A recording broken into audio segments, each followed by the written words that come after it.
Welcome, comrades. You're listening to The Party Line, a podcast from The Ditch. News and comment from Ireland on theditch.com. I'm Harry Browne. You can follow The Party Line, spread The Party Line. Make sure to get on the Ditch WhatsApp feed at ontheditch.com. Niamh Ní Bhríon is away from the studio this week working on the People's Forum on Peace and Neutrality, that event that we mentioned last week. It's at Taylor's Hall in Dublin, June 19th and 20th. It is so full of friends of The Ditch, friends of The Party Line. It's definitely one to check out. I think you'll be able to book at the AFRI Eventbrite page, so check it out. But I am joined in the studio this week, just the two of us. How are you, Eoghan? Eoghan McNeill from The Ditch. Not so bad. Thanks for having me. Oh, man, it's great. Thanks. Thank you for having us, as always. It's lovely to be able to share The Ditch and The Party Line together. We're going to hear in a few minutes' time from William Wall, the great writer, in an interview that I did with him in Italy this week. It's a tough old job, it has to be said. But he's one of Ireland's finest novelists and poets, also a really brilliant thinker and essayist about politics, Ireland's politics, Italy's politics, left politics, and right politics. And we're concentrating on right politics for this discussion today. But first, Eoghan, talk to me about what The Ditch is reporting this week, because it's kind of a reminder that we already have a right-wing government here in Ireland, don't we? Yeah. Very much so. We've had a healthcare heavy last week or so. We've reported on a review that it's unclear whether this review has begun yet of a consultant neurosurgeon over in Beaumont Hospital, where we managed to get our hands on a confidential internal letter that was sent to the clinical directors team over in Beaumont, and it detailed really serious concerns about this particular consultant neurosurgeon and their work over the last 18 months or so, where a number of patients in the hospital have suffered, quote, devastating neurological outcomes. And in this letter, these very senior members of staff have asked for this surgeon, they've asked for the hospital to consider stopping this surgeon carrying out certain neurosurgeries. And they've also sought help for appointees to an independent expert review panel, which was talking over. And then the other story that we've published, it was with Pádraig Ó Meascail. Shout out to Pádraig, love working with him. He's the guy who broke all of the stories about Children's Health Ireland, and he's had a great story about consultants in Children's Health Ireland facilities who, it has been shown in, this is another internal report that was compiled by EY, and it shows that child patients who are receiving healthcare in CHI facilities, if they're public patients, they're waiting, in some instances, we're talking up to a couple of years longer than those with private health insurance. And, to be very clear, it really does lay bare that private health insurance, you're just paying to jump skip the list. queues. Yeah. These are the same surgeons carrying out the same surgeries in the same hospitals. But if you are a private, if you are a private patient, you can forget about these, absolutely awful wait times, and it's particularly bad for children who are waiting for really vital spinal surgeries, who are, surgeries where really time is of the essence in these cases, and a number of months can make a huge, huge difference. And we spoke to Paul Murphy about it, and he was quite blunt about it, where like that whole issue of private care being offered in the maternity hospitals, it just shouldn't be happening here. But it's something that we've kind of come to accept. Yeah, and I think probably some of our listeners would be saying, yeah, the private system is, we have a two-tier system. The private system gets you up the list. And perhaps especially people who don't have children don't realize that there has been a traditional notion that the exception was with children's health care, that the idea of jumping the list with private insurance didn't work on the children's side. The children of the nation, as it were, are treated equally.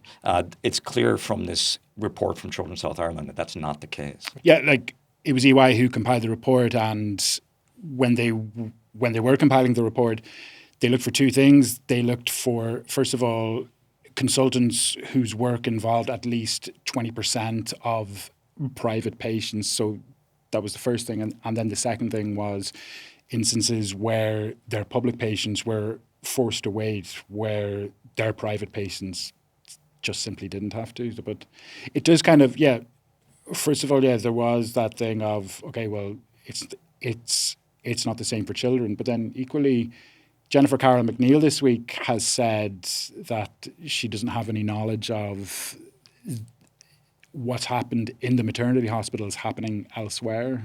Yeah, but clearly it is. Don't take our word for it, take EY's word. Yeah, okay, yeah. I mean, not necessarily something that we would always say on the ditch or on the party line, but this is a serious study that has shown this to be the case.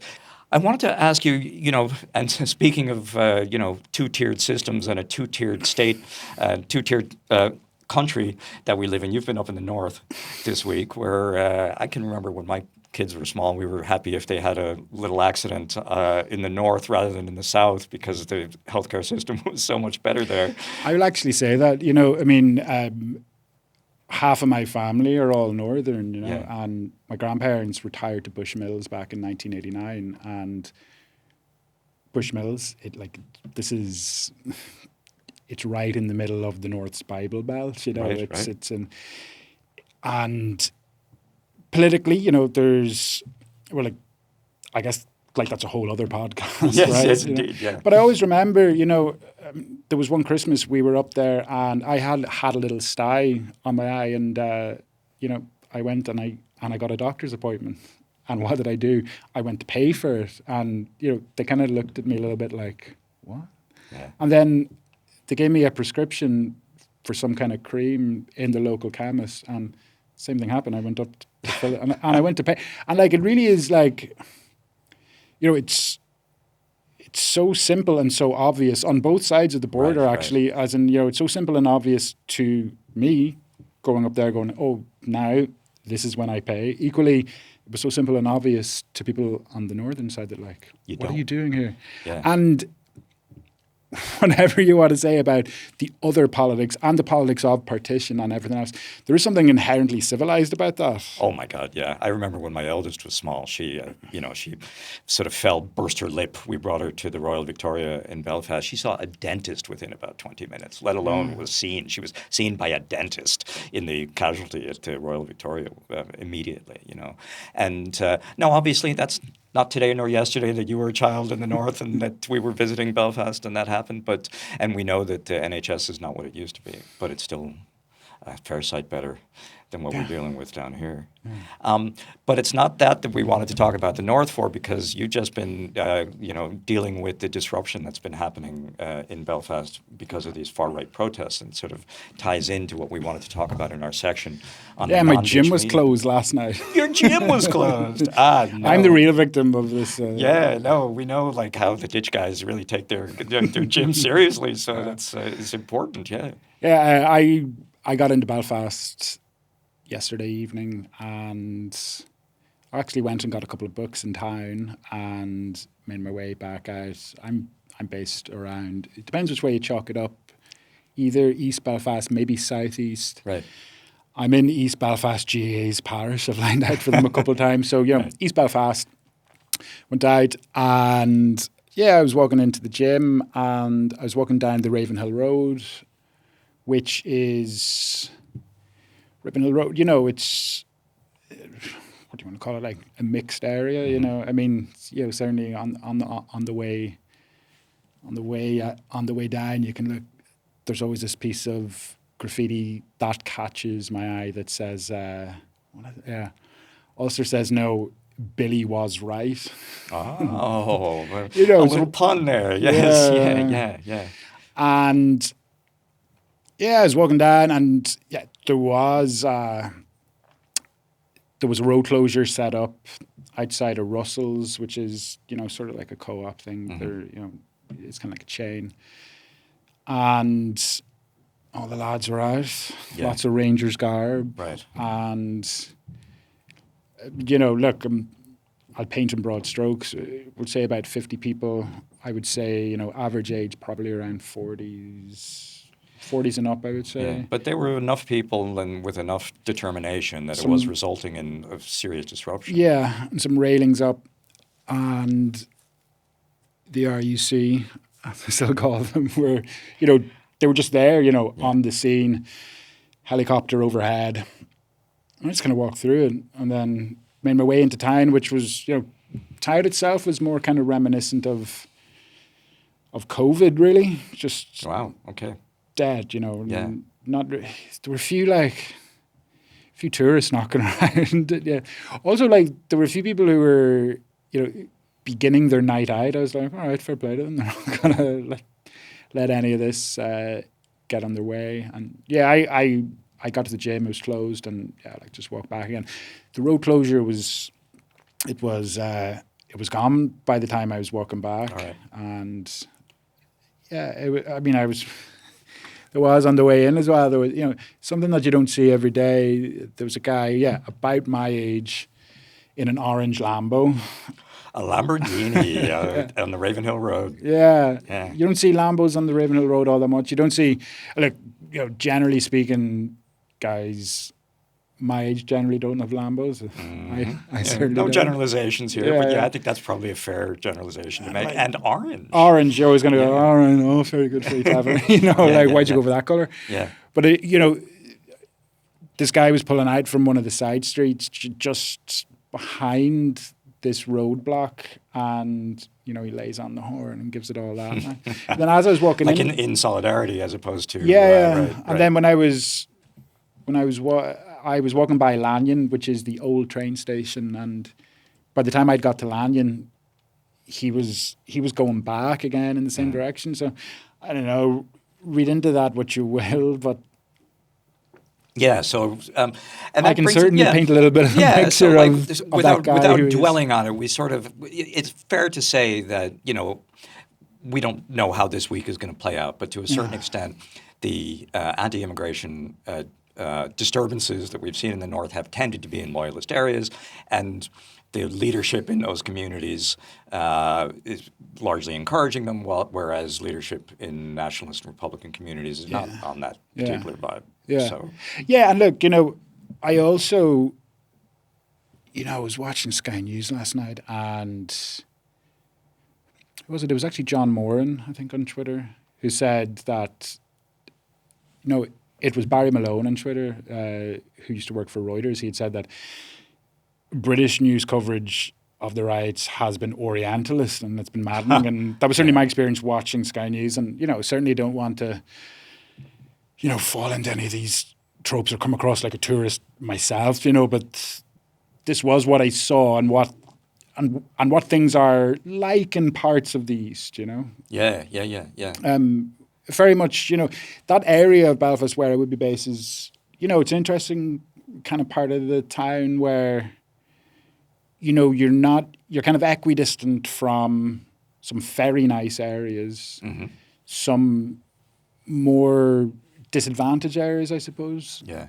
And the more disadvantaged and the more deprived the area becomes, the more strident the politics become as well. Billy was right. Which is, but which is also to be clear as well, the nicer areas, all right, so you vote for the Alliance, fair play. I'm not really giving them a tip of the cap either. Yeah, and that kind of brings us to, I wanted to talk about a particular piece that we both were looking at from the Irish Independent last week. Now, it doesn't deal with the North at all, which is, in one sense, fair enough. It was before the events of the last few days that have kind of riven the North with these disturbances. But it is interesting what else it kind of leaves out from its discussion about the growth of the far right in Ireland, which, after all, Belfast is in Ireland, is Peter Flanagan in the Irish Independent. And the headline on this opinion piece in the Indo was, "New Irish Far Right is simply recycling British white nationalist talking points." Now, Peter Flanagan obviously is his heart's in the right place, and he's trying to say the right things. And I think the right things often involve trying to mock the far right into insignificance. That if we just say, "Oh no, look at this, they're just aping the Brits. How could Irish people talk like this?" That somehow that'll help them to go away. And there is a couple of nice lines in here too, I have to say. Like he has a line where he says that for Irish people to kind of give out about immigration is like Brazilians hating football. And this kind of idea that essentially the far right here has been kind of just whipped up by our proximity to Britain and by online misinformation, of course, as well. The intersection of dark money, artificial intelligence, and social media is changing our politics faster than any of us can understand. Old hatreds are being forgotten, and new prejudices are being forged. The old hatreds, that is, between people who might wave a tricolor and those who might wave a Union Jack, in the heat of online misinformation. So the links between the British right and the Irish right.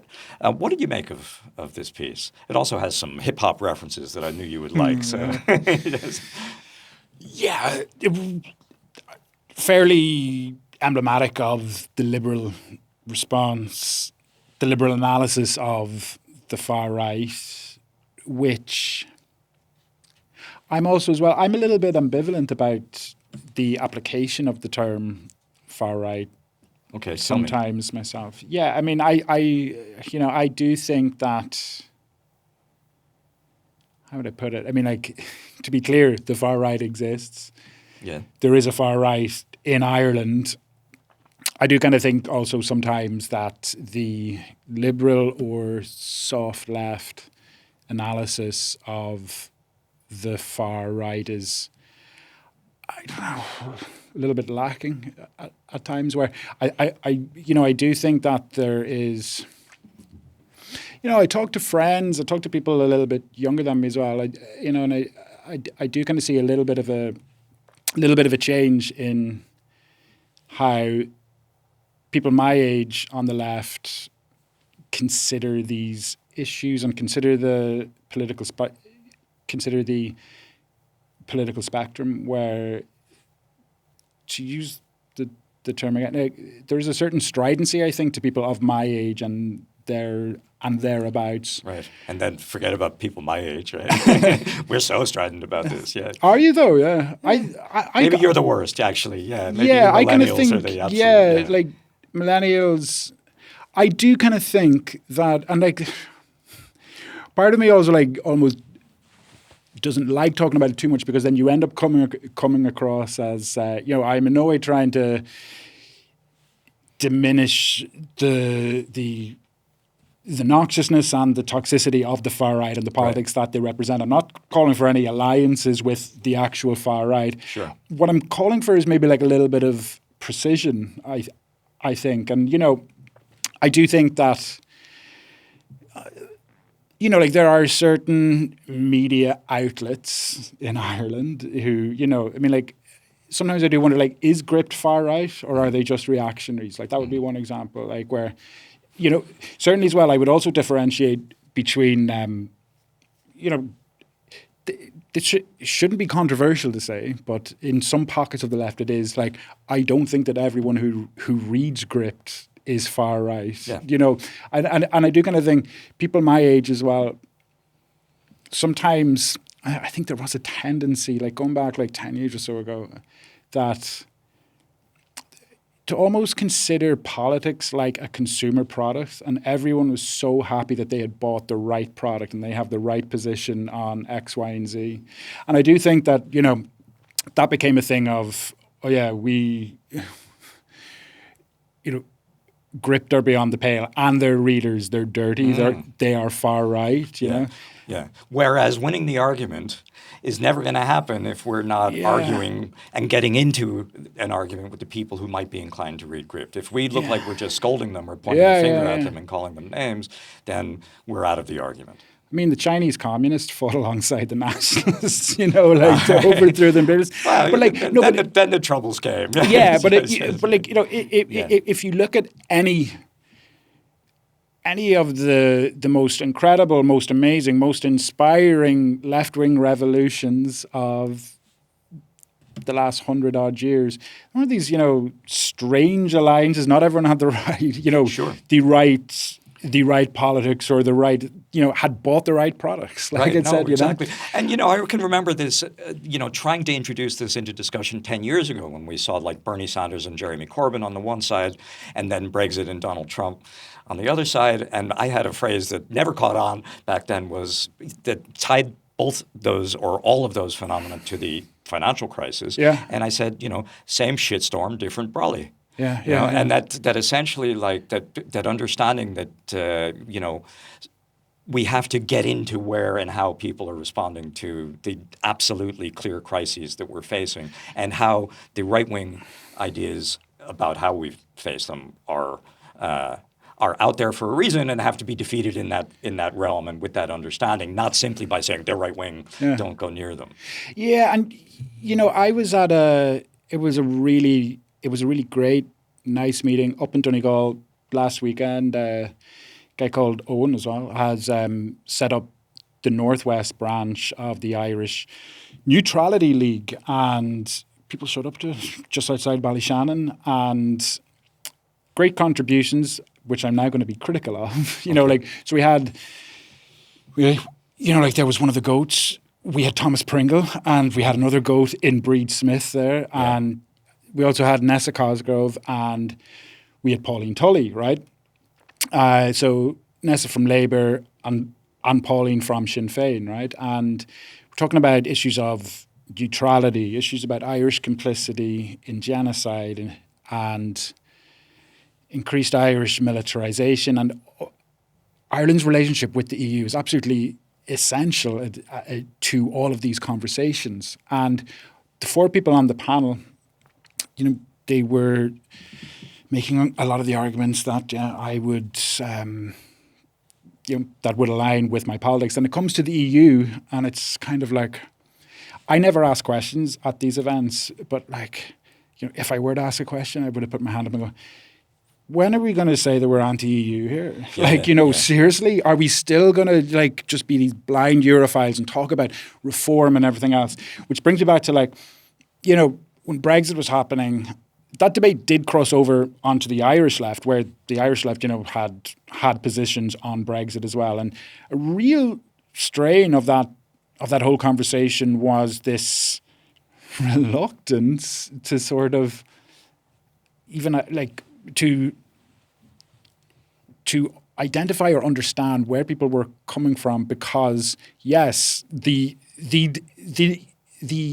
defining politics that drove that Brexit campaign were if not racist, certainly anti-immigration. That was the they won that argument, But then that led to a lot of the left going okay, well, we actually like the EU now because these racist and the anti-immigrant sentiment around it, we actually like it, and yet it's liberals and centrists kind of had a point with Jeremy Corbyn where he was put in this position where he had to then go, oh well, I'm something of a Europhile myself,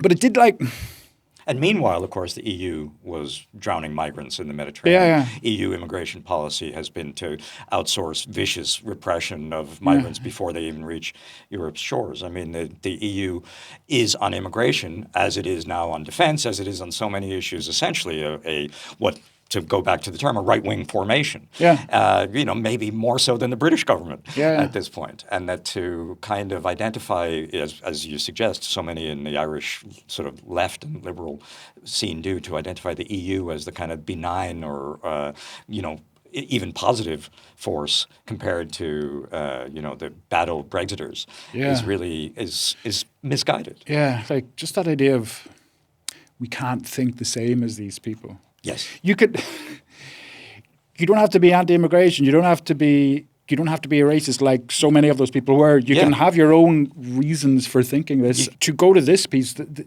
Peter Flanagan piece, yes. That doesn't do that. And it does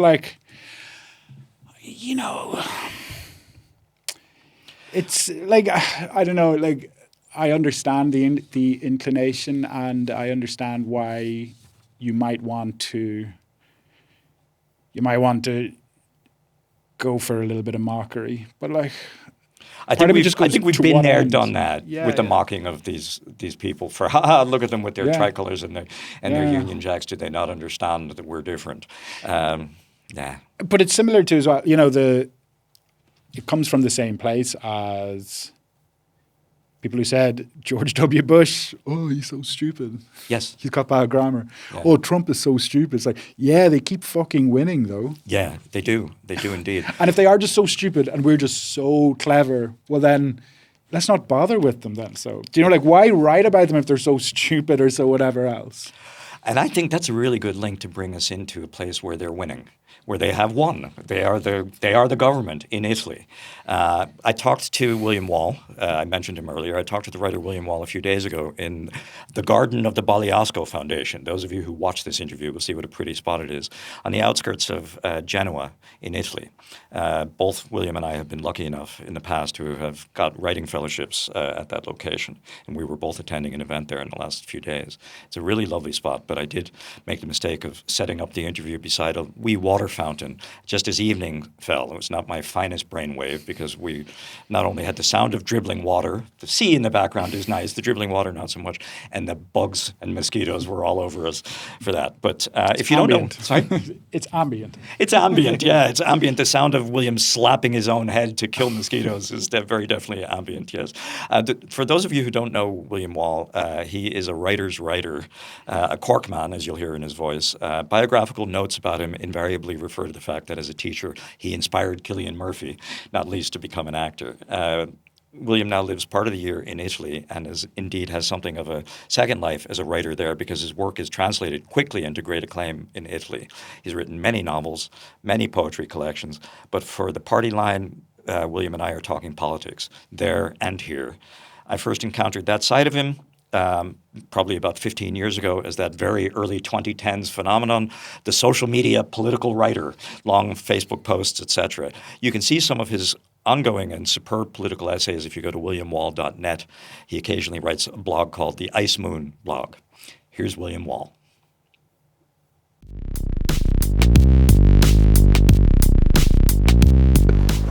Bill Wall, how are you keeping? I'm good. It's hard not to be good in a spot like this. It is. Yeah. But we have some kind of serious topics to talk about here. We have indeed, yeah. Yeah, we're in Italy. And we're in Italy that for a couple of years now has had a far-right government. And I wanted to kind of talk to you because I know you have a lot of experience of Italy. You live in Italy some of the year. And you are, in addition, obviously, to being a wonderful writer and poet of novels, a novelist, I should say, you are a great essayist and thinker about politics. And I really wanted to get your sense of fascism, as it were, here in Italy and at home as well. Yeah, it's very interesting. I mean, we're living in, unfortunately, in interesting times. That saying, I forget who said it, that when fascism comes again, it won't come wearing jackboots, And that's very much what you feel here.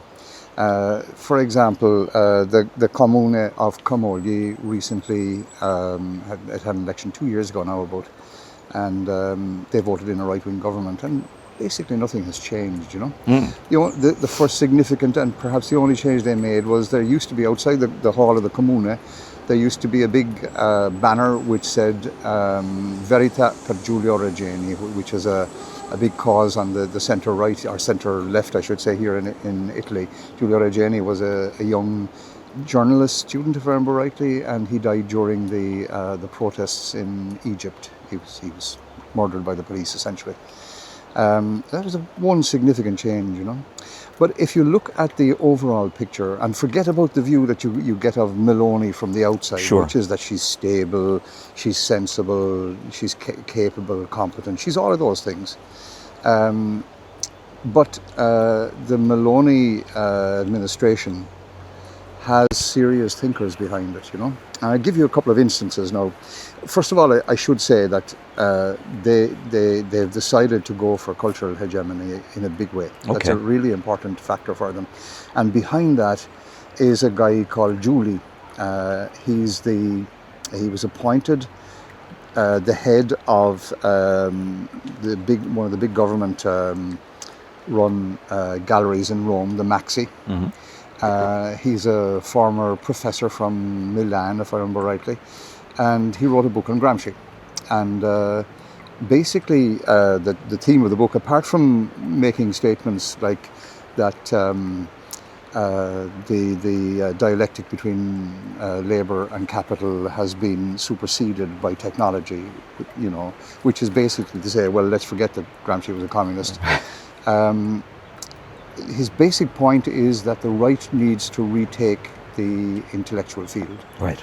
And they've been working hard on that. So he was a major appointment. He replaced a woman called Melandri, who came from, ultimately from the PCE, the former Communist Party of Italy, and more recently from the PD, and really a brilliant director of the Maxi Museum. And he took her place. There hasn't been an interesting exhibition since, in my view. Right. But maybe in other people's views, it is quite interesting in some respects. That's it. Yeah. That's definitely the case. The other interesting one is a guy called Sergio, who was appointed head of RAI, which is the major. It would be the equivalent to the BBC, essentially, yes, or RTE in Ireland. It's the major television and radio station in Italy. Rai 3, for example, is essential listening for cultural reasons, And he was elected originally to the board before he became the president of RAI, or the director of RAI. He was elected as a representative of Fratelli d'Italia, the fascist party, Yeah. So, there are instances of significant kind of cultural positions, and it's happening all over the place, But more recently, the Minister for Education, a guy called Valditara, has revised the philosophy curriculum. And it's pretty blatant here because they've deleted Spinoza, Marx and Gramsci, and they've replaced Gramsci with Gentile. Now, Giovanni Gentile was the philosopher he was a student of Benedetto Croce. He was the philosopher who instigated the manifesto of the fascist intellectuals, 1925, He was assassinated by the partisans in 1944, I think it was, or 43. He was a major target, Yeah. He was the most important apologist for fascism, So this guy is being replaced. They're putting in Benedetto Croce to balance things out. Right. And Croce was liberal in a sense. He published a response called the Manifesto of the Anti-Fascist Intellectuals. Right. That's Croce is a good place for me to come in here, because I want to ask you about liberals making peace with this particular manifestation that we're seeing now of fascism. Are we seeing that in Italy? That not only that the right-wingers are taking over these institutions, but these institutions are also adjusting themselves. Yeah, well, that's the classic way that Mussolini actually took over Italy. It was a liberal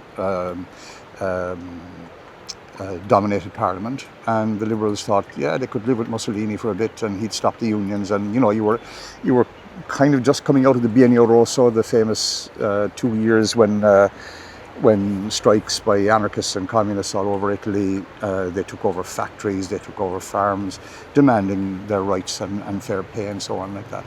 And this was seen by the liberals, of course, who all came from very wealthy families, as utter chaos, anarchy, in that sense that the liberals understand the term. So they thought, okay, we can live with a strong man for a while, and he'll take care of these guys, and then we'll come back again. If you've ever seen Il Gattopardo, The Leopard, or indeed read the book, which is a beautiful, beautiful book, there's a line in it which is often quoted here, which is where the father, the leopard himself, is telling his son or his nephew, I forget which, that he needs to go into Parliament, even though they hate the Parliament in Rome, because they're Sicilians. And he says, look, everything has to change so that everything has to stay the same. And that's very much the liberal approach here. And here, at the present moment, you have the same thing. I've had arguments with people who said, look, they're not so bad. Things that they've done, for example, replacing the head of RAI, Our side did it back in the day, you know. So Our side. Our side, yeah. Which side was that exactly? Yeah, well, some of them would have been ex-members of the Communist Party, okay. you know. Well, I want to then just poke at that a little bit, because the people who took over, or at least tried to take roles in national institutions from the left, and we had that in RTE, for example, in the 1980s, they didn't actually achieve political hegemony, even though they may have achieved a certain kind of force of weight within those institutions. Is this kind of vulgar Gramscianism, where you kind of like, you march through the institutions, you take over the culture, and then you gain political dominance? Have they got that right? Or is that a little bit of That's a very good question, and it really remains to be seen. Yeah. That's the question, you know. I think the change in the school curriculum is a very significant one. Every child in Italy does philosophy. Right. So you're talking about people who will never hear of Marx, never hear of Gramsci. Whatever about Spinoza, you know, the world can do without Spinoza, in my humble opinion. Okay. But we promised to have a Spinozaist on a future episode too. I got that. Just to balance things out. Yeah. I mean, and that's important, you know. Like you were mentioning, we were talking this morning about the kids coming out of the school in Genoa, and the banner over the school saying the children of this school are with the children and the women of Gaza, you know. That comes from the fact that their teachers didn't just read Gentile when they were going to school, you know. There's a strong Genoa, of course, has a ferociously strong left-wing tradition. It's what they call Medaglia d'Oro, gold medal for the resistance. It's the only place that I know of during the Second World War where an entire German division surrendered to the partisans. Wow. And they surrendered unconditionally, which is more, you know, they weren't allowed. They were allowed ultimately to march out, but without their weapons. Mainly because the partisans had no holding on to an entire division. But so that tradition is there in Genoa, and that tradition comes from someplace, and in places like Bologna, it comes from places where, you know, Red Bologna. It doesn't just come from, you know, your parents voted for the PGE, you know. It comes from your education, and it comes from having people thinking and talking to you about it. Of course, that works the other way as well. You get people who are turned off by it, but nevertheless, if you haven't heard of Marx in secondary school, you know, which happens in Ireland, by the way. Of course, yeah. I mean, I remember when I was teaching, we had one teacher who was absent quite a bit, and he taught economics. And the tradition was that you were asked to go in and cover for them. It was voluntary. It was before the current system. And so, you know, you volunteered because you were doing it for your colleagues. And so I went in one day and I said, "What class is this?" And they said, "It's economics." And I said, "Oh, great. Let's talk about Marx." I was never asked to actually cover his classes again. Okay. Yeah. Never asked to cover his classes again. Which was a relief as well, you know. But so the fact that we don't talk about it in Ireland is interesting, because, you know, we're going to get onto Ireland next. Ireland is a very neoliberal country, despite the fact that neoliberalism has died the death. And more so than Italy, would you say? Like, Oh yeah. Yeah. Oh yeah, very much so. Yeah. I mean, we call them readings, they call them presentations here, pretty much all the time, and you can be certain you're presenting to a left-wing audience. Now, a book launch is a self-selecting. Sure, yeah, these are Bill Wall fans, but your books are no. They're at a book launch. That's all. And so, I mean, so you know, in a sense, that you're talking to people who read books. Yeah. Definitely talking to people who read books. Yeah. And it's possible that the places are selected by the publisher a lot of the time anyway, so maybe they know the kind of places to send me, you know. But here, when you talk politics, you'll get asked political questions anyway for a start. When you talk politics here, you can be sure that people know what you're talking about. You can't in Ireland. In fact, it's not really welcome to talk politics at readings in Ireland. Right. Is that right? Like, yeah. You know, that, you know, the people who are reading the same books in these cases, but who are a little embarrassed about overt politics. You get outstanding, like, it depends a lot on the person who's presenting it, really. Yeah. And you get outstanding people who, you know, want to talk about everything, and that's great, you know. Yeah. But in general, I think people don't really understand politics. Yeah. So the accommodation that the institutions are making here, you know, under some pressure, but it's kind of, it's not as though the stormtroopers are marching into Rye or into the museums. And equally, they're not burning down the museums. Right, so, yeah. right. I want to see if we can put that, obviously, to Ireland, but also maybe in a larger European context, about the extent to which the old liberal centre is, at the moment at least, happy enough to play with the right and use the right as its partner in whatever it is that it's doing at the moment, including militarization, of course. Yeah, I mean, we're living through a period in the European Union in general where militarization is on the go. And of course, the European Union itself is liberal or to the right of liberal, if that's possible, without being actually fascist or something. Von der Leyen, for example, is quite right-wing, I think. And so I think that spirit of kind of, we're okay, we respect human rights, but only in some places. We need to militarize, unfortunately, but we're going to militarize because we've always wanted to anyway. That kind of feeling, it's here as well, it's universal. There's a big strike coming up, there's an ongoing strike in all the transport systems, a lot of the health system, and the schools and universities at the moment, which is a political strike. It's a strike against rearmament. Okay. Specifically against rearmament and the war. But that all of that fits very, very well with the right wing narrative, and it fits with the liberal narrative as well. Yeah. That kind of idea of rearmament and all that. And, the threat from Russia is always a great favourite. Even though Russia is far to the right of the European Union now. Yeah. It's still basically communist Russia as far as they're concerned. Right. There's definitely an accommodation, quite a comfortable accommodation going on with liberals. Yeah, so it is, and it's as we say, it's within the norms or within the institutions of supposedly democratic governance, exactly. And that's the case here in Italy. Absolutely. I mean, Meloni could pass as a liberal quite easily. If she didn't have people in her party who have statues of Mussolini and the occasional guy, the Speaker of the Parliament, for example, used to give the Roman salute in Parliament. He's the guy who has the statues of Mussolini. He has a big collection of Mussolini memorabilia. He says it's historical. So I mean, history buffs are like that. Yeah. If she didn't have the support of people like that, you could easily say she's a von der Leyen.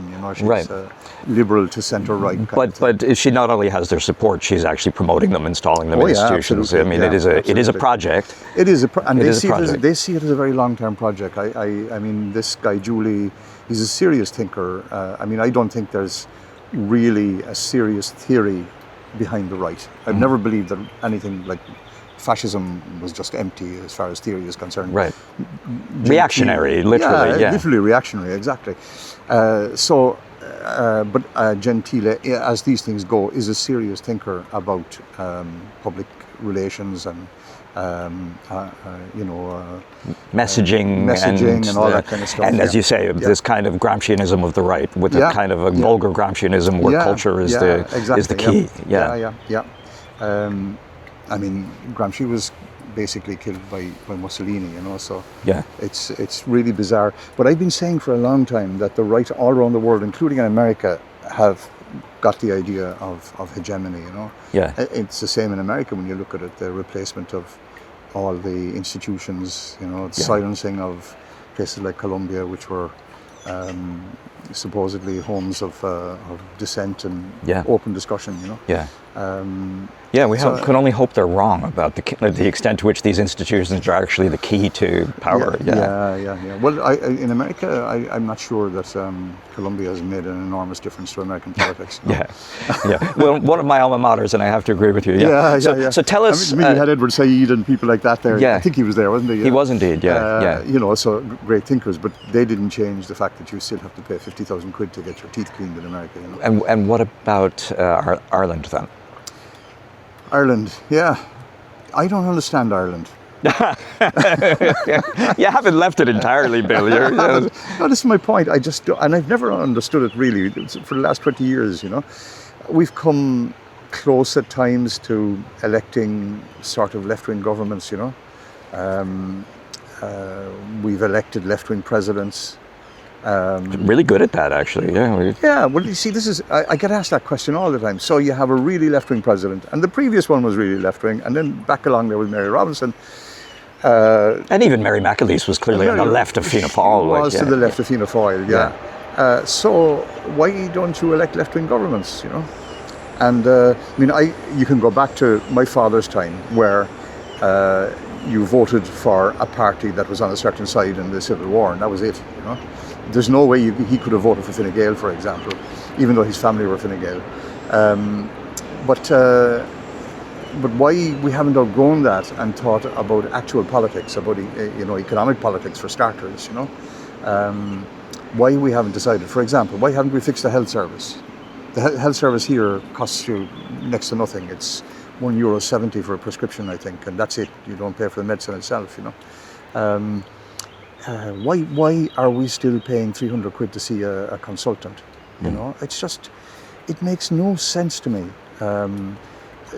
I taught in a private school, but why do we have private schools? I always felt there should have been no private school. So what's the relationship between Ireland's ultra-liberal or neoliberal kind of development and policy and the presence of the right in Irish life, as far as you can see? Now, we don't have a Maloney, but we definitely have a government that is sneaking to the right, you might say, and a real right-wing movement, you know, on the streets of our cities. Yeah, I'd make an important distinction there, I think, between the government, which is and has always been in the history of the state, but kind of very brief interludes, has always been right-wing. Not very right-wing, and it has been right-wing in the Catholic social teaching tradition, you know, so you have kind of a certain amount of social care.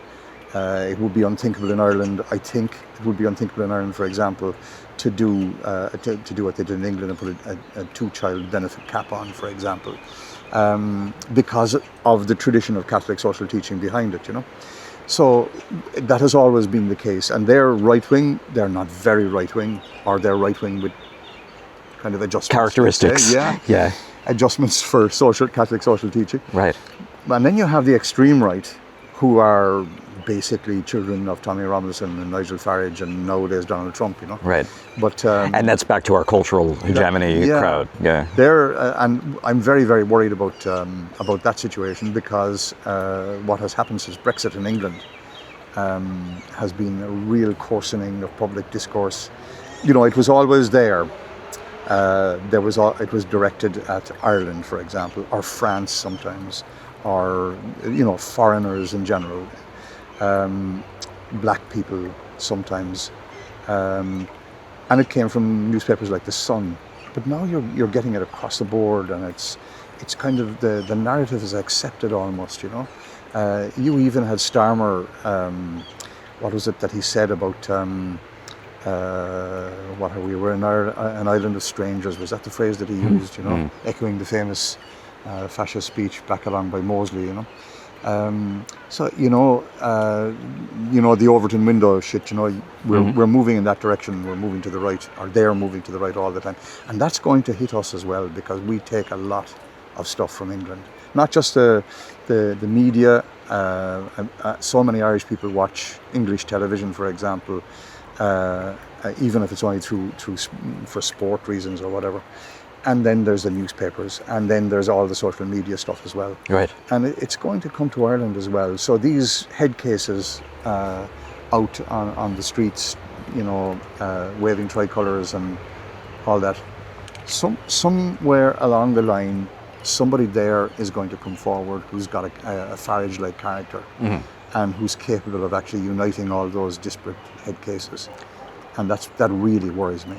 Right. I mean, is that a Maloney, or is it worse than a Maloney? I think it would be more a Farage than a Maloney. Right. Yeah. Right. Yeah. Because Maloney comes out of a long tradition in Italy. You know, they've had a long history of fascism, but she comes from a rather strange tradition. I mean, her Bible is Tolkien, is the Lord of the Rings. You know, right. Which she read as essentially a racist screed, you know. Can we talk about the other tradition that is so important here, and that's anti-fascism? Yeah. And the extent to which the kind of, for instance, the mobilizations that we've seen in Italy among Yeah. dock workers for Palestine, Yeah. the strikes in relation Yeah. to the militarization, the school children that you were talking about in Genoa, the extent to which those cohere around an anti-fascist tradition that remains important and strong. Yeah. It's interesting to look back at somebody like Benedetto Croce. I know I'm going historically all the time now, but Benedetto Croce was not left-wing. No, I mean, Gramsci sparred with him. Yeah, he did, yeah. But he was decidedly anti-fascist and remained decidedly anti-fascist, you know. And there's a whole tradition of that in Italy, which you know, the Rosselli brothers, for example, who were anti-fascists without being communists or socialists, for that matter.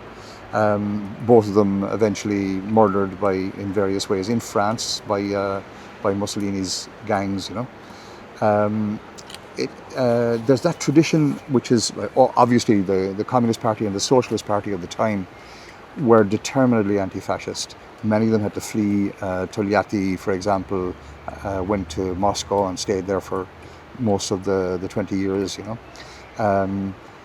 They had to flee. They went to France. They were treated as political emigres, basically, in France.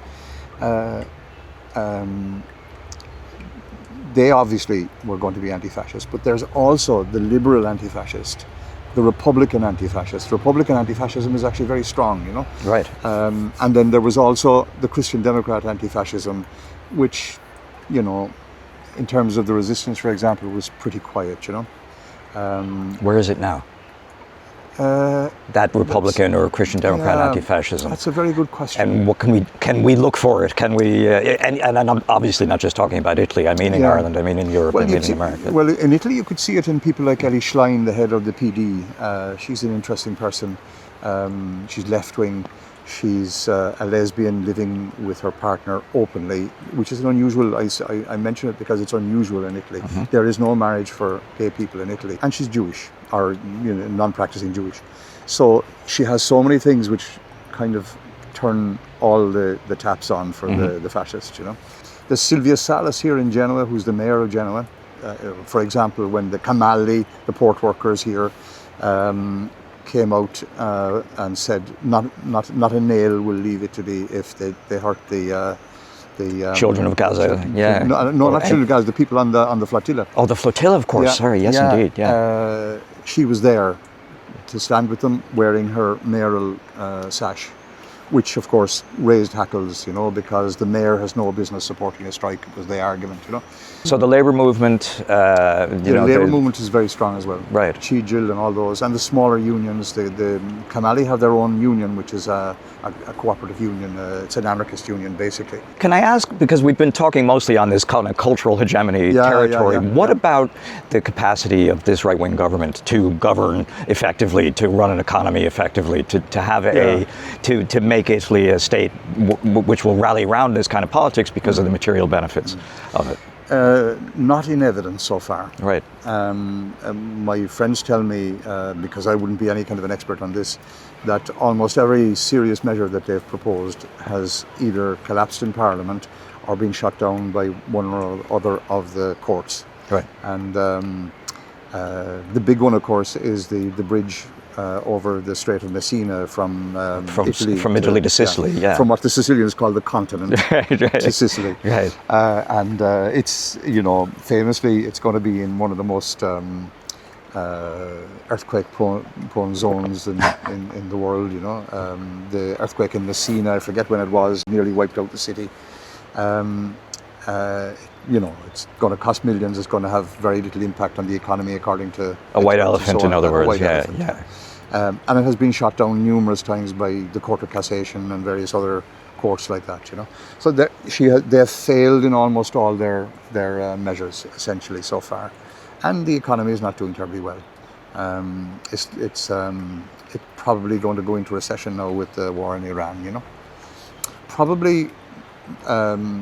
I've felt this for a long time, that the far right in Europe, their association with Donald Trump has played and will play very, very badly.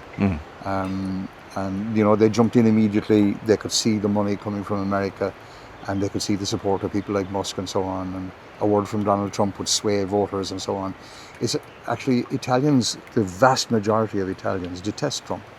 And Maloney has kind of copped onto that. That's what I was just going to say. She has distanced herself a little bit, She's very sharp. She knows what she's doing. And she's moved away. She didn't get involved in the Iran war, and she banned the use of Italian airspace for the attack flights and so on like that. So, Competent fascists are the competent fascists, yeah. And I wouldn't be surprised if Maloney thought about moving the party to the left, to the centre. She's never going to go to the left, but thought about moving it gradually in order to try to stay in power. Right. I'm not sure that she's a committed fascist of any kind. There are plenty of people in her party who are. Right. But I wouldn't be surprised if she kind of edged a little bit closer to the centre as time went along, Bill, we're going to leave it there. Okay. The light and the mosquitoes have had enough of us. We're being ate alive. We are. You think it's nice here in Italy? Let me tell you, folks, it is miserable. Thanks a lot, Bill. Thank you so much. Thanks, Harry. Thanks for having me.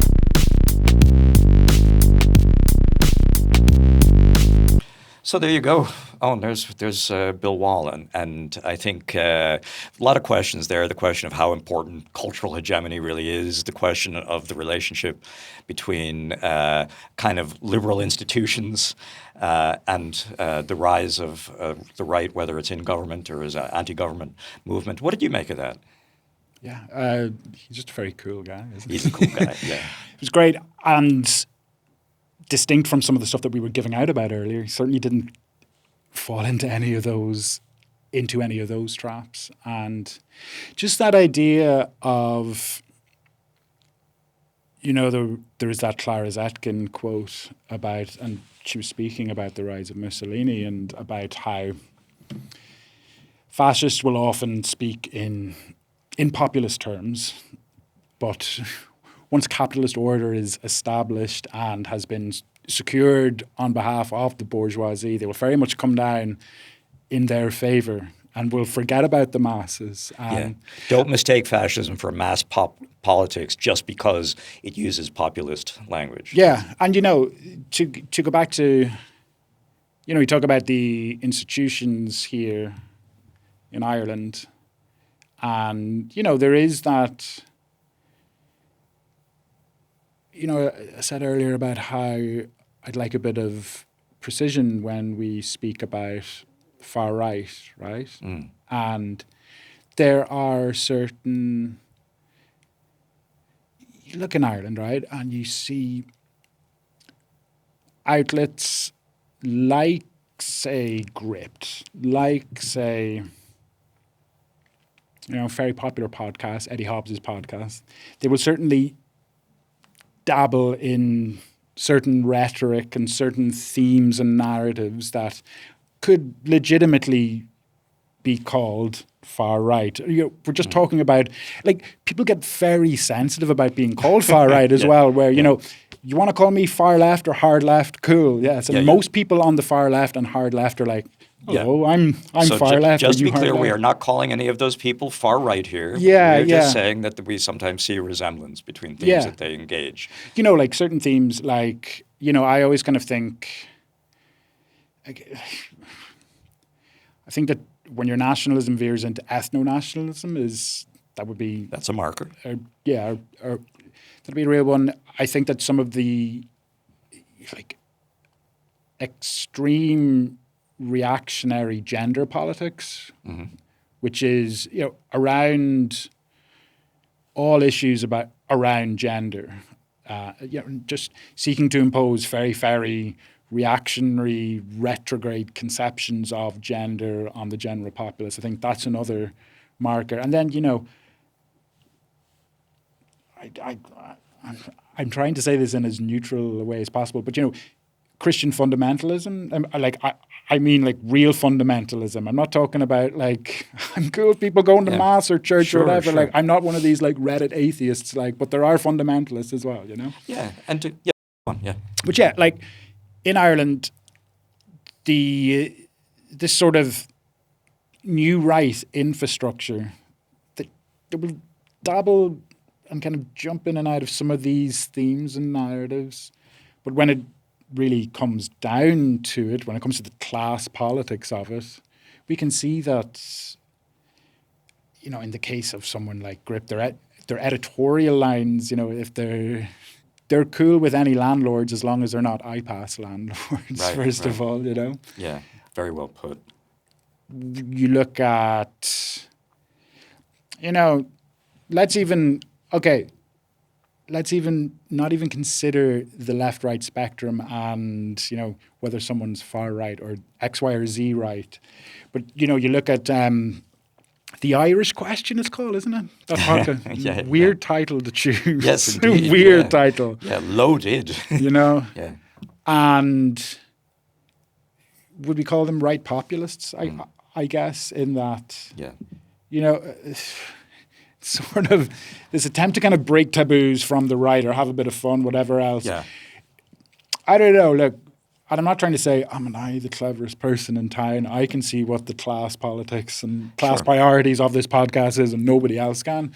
But I don't know. It seems plain enough to me that this is whatever about a posture or certain aesthetics that might hint at a right populism. At its core, you know, it's Declan Ganley and his big gaff outside Galway, like, you know, hoovering up state contracts in the US. You know, they might posture as right populists, but it seems to me like a right capitalist podcast for the right capitalist class. Yeah, and I think that brings it very much home, because we are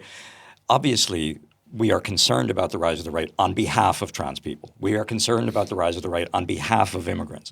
We're concerned about all of these things partly out of what you might see as a kind of solidaristic response to the people who are potentially at the receiving end of their rise.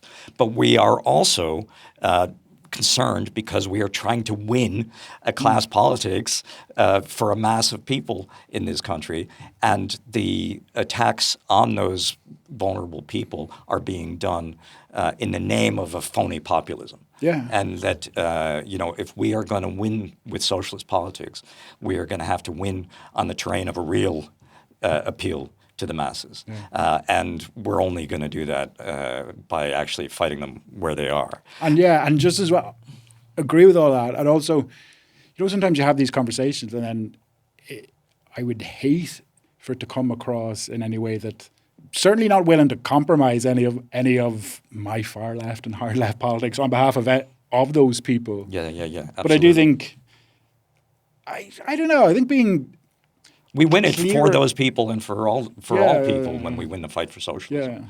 You know, and just one last thing, and I think I'd be interested in your view on this. One of the things that I was kind of pushing at Bill a little bit about there was what I was calling sort of vulgar Gramscianism, this kind of notion that politics is downstream of culture, and if you win the culture, in Italy that might mean win the museum and win the Ministry of Culture, and in Ireland it might mean win the internet. But in any case, that you kind of that politics starts with winning in the realm of kind of ideas and art and interpretations of history, and take it from there. I don't think that's what Gramsci was saying, which is why I call it vulgar Gramscianism. But I also don't necessarily think that it works. And you and I have had this conversation before about the left taking over media institutions, for example, RTE in the 1980s, and not particularly delivering socialism in Ireland. I wonder what you think about that kind of idea that, and sometimes, you know, when you're a hammer, everything looks like a nail. We're cultural producers here. What's the Facebook phrase? Digital content creators, right? And so we might think that that the realm of ideas is where you win. But what do you make of that? This is the wrap about it. This is the beginning for me now. I could go on and on and on about this stuff, you know. From the left, I think, you know, I look around, I look at the Catherine Connolly campaign, which is just so good, man. Like, you know, I was just so buzzed by that. It was just brilliant to see, you know, the way that campaign was run. No compromise. And all of the politics around it, even, you know, on all of those issues that we were talking about, and, you know, like Catherine Connolly herself, also the campaign around her that didn't compromise on any of those issues was just very fun. It's a very, very simple way, Yeah. And you look around and you see this, all of this stuff, it's really in the mixer. Like, it's there, there's a world to win, all the rest. And I would like to think, here we are in the Whistleblower, and it's a Ditch podcast. And, something Jenny Maguire said when we opened the bookshop weekend before last, that building the left's own thing is the most important thing that we can do on the left when, like, whatever you want to call us, And because, Jenny writes these dope columns for The Independent. And I said, she's almost working in the same tradition as someone like Jean Kerrigan, in the Lion's Den and writing these brilliant columns. Intellectual columns that you don't often get in the mainstream media, And it's great to see her doing that. Jenny also said that, I think the line that she used was, you partly use them, they partly use you, and you have to be there, but it's more important to do your own thing, And the kind of thing that Jenny's doing, right? It's like I think that she is using that platform to spread left-wing ideas, right? Whereas our opponents, and I do consider them opponents, our opponents and their relationship with institutions, all of these guys are like, I wrote a little bit about it in a little opinion piece last week. The Eoghan Lenihan, Hugh Yeah. Yes, it's a great piece. These guys, they cannot decide if they want to challenge these institutions or if they desperately want their approval. Yeah. I think that they betray themselves over and over and over again, that they just want these institutions' approval. That's what Eoghan Lenihan is, where he just couldn't believe that the Irish Times wasn't going, aren't you a great wee boy? You wrote a great wee book, Yeah. Same thing, Malachy Steenson taking pictures with Bertie Ahern. Are you fucking serious? And the picture, even like Bertie is kind of like, let's be real vulgar about this. Bertie is like, the disinterested alpha in the picture with Malachy with his arm around him. Mind you, Malachy hammered Fianna Fáil in the election as well. True. But, You also had man, I find some of this stuff funny. I don't really care about it. It's funny to laugh about it. But that whole shit that went on with Grip and John McGurk, when John McGurk was forced out of Grip, he had these sad tweets up where he was saying well, this is the first time RTE has covered a Grip story. And I'm going to read it going it's been 5 or 6 years of the Ditch, and people might think whatever they want to think about the Ditch. We don't cry about this shit like the right does. Yeah. We don't cry about you haven't covered. They cover our Speak for yourself, Eoghan. I still cry about this shit sometimes, but I am trying. Check out Jenny Maguire saying all those things on the bonus podcast that we had out during the week. If you haven't heard it already, it was out last Tuesday. There'll be another Ditch at the Whistleblower live session also coming out on our feed as a bonus next week. I think, if I'm keeping track of the dates on this properly, that was really it was great to talk to you again. Are we good to wrap it up? Will we call it a podcast? Let's wrap it up. Drive safely, tip your waiters. Yeah. Thanks, Eoghan, and thanks in his absence to William Wall. Shout down the party line by emailing theditchpartyline@gmail.com. Shout the way you usually do by giving out on social media or comments on YouTube. And whatever way you want to shout at us. We gave you plenty to shout about in this episode. Support the Ditch at ontheditch.com with a donation or a subscription. Thanks a lot.